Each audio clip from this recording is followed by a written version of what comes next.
Hey everyone, I'm Your Name and welcome to Uneki Timing. Today we're diving into the sometimes murky, often misinterpreted waters of history to expose 10 shocking historical lies you probably learned in school. And yeah, I know what you're thinking, lies in our textbooks, sacrilege. But hey, history is written by the victors, right? So buckle up, because some of these historical misconceptions might just blow your mind. We're talking about everything from Christopher Columbus's discovery of America. Spoiler alert, indigenous people were like, we've been here for centuries, dude. To the Great Wall of China's visibility from space. Another myth busted. There are some seriously persistent historical inaccuracies floating around out there. So, if you're ready to separate fact from fiction and journey into the heart of some of history's biggest misunderstandings, hit that subscribe button because things are about to get real. And by real, I mean real interesting, real thought-provoking, and well, maybe a little bit real frustrating when you realize how long you've believed some of these historical myths. Let's get started. Okay, let's address the elephant in the room, or rather, the explorer in the history books. We've all heard the story, right?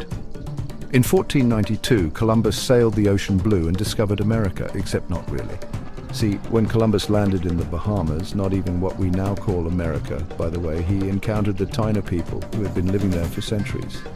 The idea that Columbus discovered America completely erases the history and cultures of the indigenous people who were already thriving here. It's like walking into a crowded room and claiming to have discovered it when it was clearly already occupied.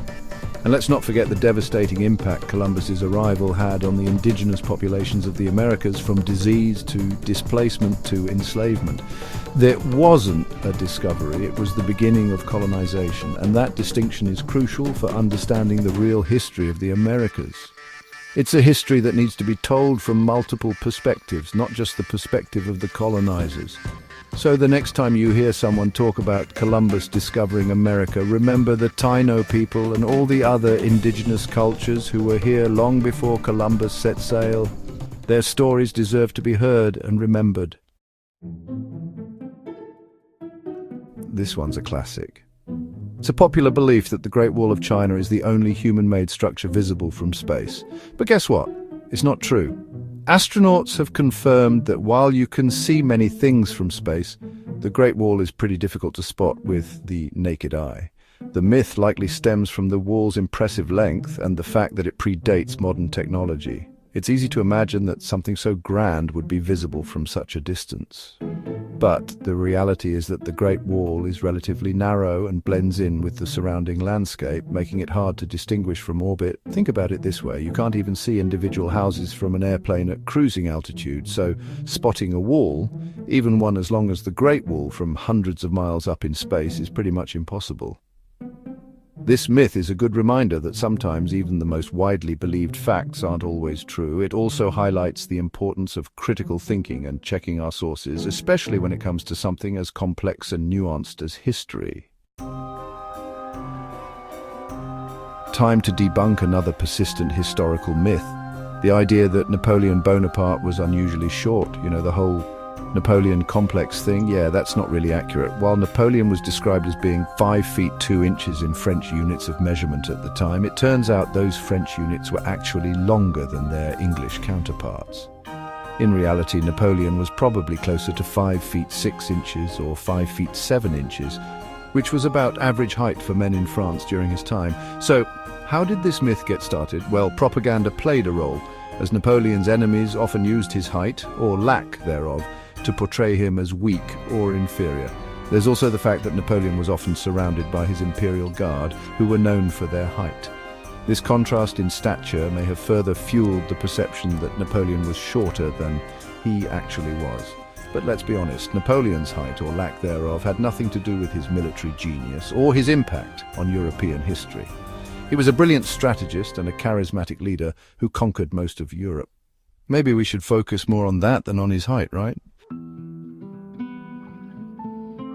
Chapter 4, Vikings. Those horns were for Hollywood. Okay, picture a Viking warrior in your mind. Got it? What are they wearing on their heads? If you pictured a horned helmet, you've been tricked by one of history's most enduring and inaccurate images. Despite what popular culture has led us to believe, there's no historical evidence that Vikings ever wore horned helmets in battle. The image of the horned Viking warrior seems to have originated in the 19th century, possibly influenced by romantic artists and writers who were fascinated by Norse mythology. Think about it from a practical standpoint. Would a horned helmet be helpful in battle? Probably not. If anything, it would have given their opponents something to grab onto. Vikings were known for their practicality, so it stands to reason that their helmets would have been designed for maximum protection and visibility on the battlefield. So, why has this myth persisted for so long? Well, it makes for a striking image, doesn't it? And once an image becomes embedded in popular culture, it's hard to shake, even if it's not historically accurate. Chapter 5, Einstein Math Genius, Not Math Failure. This one always seems to make the rounds, especially around report card time. The story goes that Albert Einstein, one of the most brilliant minds of all time, struggled in math as a child and even failed math class. Well, I'm here to tell you that this is completely false. Einstein was a gifted mathematician from a young age. He excelled in math and physics throughout his school years and even considered becoming a mathematician before turning his attention to physics. So, where did this myth come from? One theory is that it originated from a misunderstanding about the grading system at Einstein's school. Apparently, the school he attended used a reverse grading scale where a lower number indicated a higher grade. So when Einstein received a 1 in math, it actually meant he was at the top of his class. Another theory is that the myth was spread by people who wanted to make Einstein seem more relatable. After all, if even a genius like Einstein could struggle in school, then it must be okay for the rest of us to find certain subjects challenging. But let's be clear, Einstein was a mathematical prodigy. He wasn't just good at math, he was exceptional. He grasped complex mathematical concepts with ease and went on to develop groundbreaking theories that revolutionized our understanding of the universe. So the next time you hear someone say, even Einstein failed math, you can set the record straight. Chapter 6. The Salem Witch Trials, More Than Just Witch Hunts. The Salem Witch Trials, a dark chapter in American history, are often portrayed as a time when innocent women were persecuted and executed for practicing witchcraft. And while the fear of witchcraft was certainly a factor, the reality is far more complex.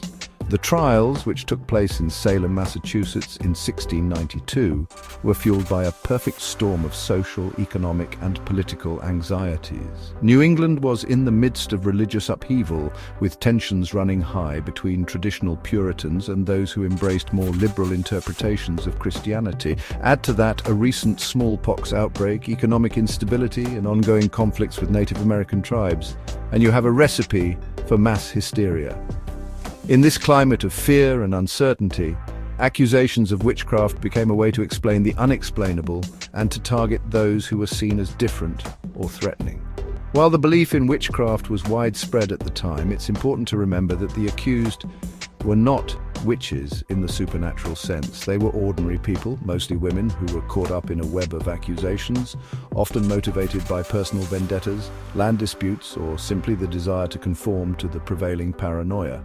The Salem Witch Trials serve as a cautionary tale about the dangers of mass hysteria, religious extremism, and the persecution of the marginalized. It's a reminder that history is rarely black and white, and that even the most horrific events are often driven by complex and interconnected factors. Chapter 7. Let them eat cake, words Marie Antoinette never uttered. Ah, Marie Antoinette, the last queen of France before the French Revolution. History often paints her as a callous and out-of-touch queen who, when told that the peasants had no bread, supposedly replied, "Let them eat cake." It's a line that has become synonymous with aristocratic indifference to the plight of the poor.